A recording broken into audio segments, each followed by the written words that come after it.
ओम श्री परमात्मने नमः। अथ चतुर्थोऽध्यायः। इस अध्याय का नाम है ज्ञान कर्म संन्यास योग। इसमें 42 श्लोक हैं। यह अध्याय सीधे ही भगवान की वाणी से शुरू होता है।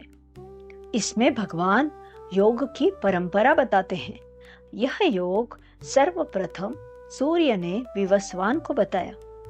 विवस्वान ने मनु को और मनु ने इक्ष्वाकु को, और फिर परंपरा से यह दूसरे राजाओं तक पहुंचा। समय के प्रभाव के कारण यह महत्वपूर्ण योग नष्ट हो गया। वही रहस्य मैं तुम्हें बता रहा हूं, क्योंकि तुम मेरे सखा हो और मुझे प्रिय हो। देखिए, हम भी कोई राज की बात अपनी प्रिय सखी को ही बताते हैं। यहाँ यह बात ध्यान में रखिए कि योग नष्ट हो सकता है, परंतु ज्ञान शाश्वत और सनातन है, चिरस्थायी है। फिर कहते हैं कि जो राग द्वेष भय और क्रोध से दूर हो जाते हैं, वे मेरे आश्रय से पावन होकर मेरा भाव प्राप्त करते हैं। इस भाव का वर्णन नहीं किया जा सकता, यह अनुभव की बात है। उसके बाद कर्म आधारित चातुर्वर्ण व्यवस्था का वर्णन है। फिर कर्म क्या है और अकर्म क्या है, इसमें ज्ञानी भी मोहित हो जाते हैं, ऐसा कहते हैं। देखिए, हम अचानक सबसे ऊपर की सीढ़ी पर नहीं पहुंचते, हमें क्रम से ही जाना होता है। सत्कर्म करने से ज्ञान प्राप्ति, और वह ज्ञान ध्यान में रखकर व्यवहार, यही जीवन में आगे बढ़ने की सीढ़ी है। तो जब हम फल की स्पृहा यानी तीव्र इच्छा छोड़कर कर्तव्य बुद्धि से कर्म करते हैं, तो वह कर्म ज्ञान रूपी अग्नि से दग्ध हो जाते हैं। उन कर्मों का लेप नहीं लगता।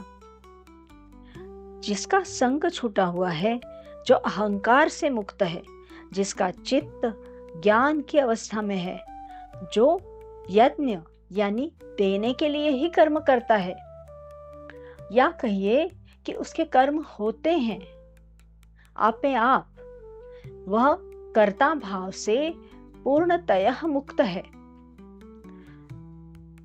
फिर सारे यज्ञों का वर्णन करते हुए ज्ञान यज्ञ की श्रेष्ठता का प्रतिपादन करते हैं, क्योंकि ज्ञान ही एक ऐसी वस्तु है जो देने से बढ़ती है। फिर भगवान गारंटी देते हैं। वे कहते हैं, तुम यदि पापियों में सबसे अधिक पापी भी हो, तो भी ज्ञान की पताका लगाकर पाप का समुद्र भी पार कर सकते हो। याद रहे, यह भगवान की गारंटी है। भगवान अर्जुन को फिर से कहते हैं, न्याय रक्षण के लिए कर्तव्य रूपी युद्ध से तुम विमुख मत होवो, और हृदय में स्थित तुम्हारे अज्ञान रूपी संशय को ज्ञान रूपी तलवार से छेद कर योग में स्थित हो उठो। श्रीमद् भगवद गीता के 4th अध्याय को नमन। ओम तत्सदिति श्रीमद् भगवद गीतासु उपनिषत्सु ब्रह्म विद्यायां योगशास्त्रे श्रीकृष्णार्जुन संवादे ज्ञान कर्म संन्यास योगो नाम 4थोऽध्यायः।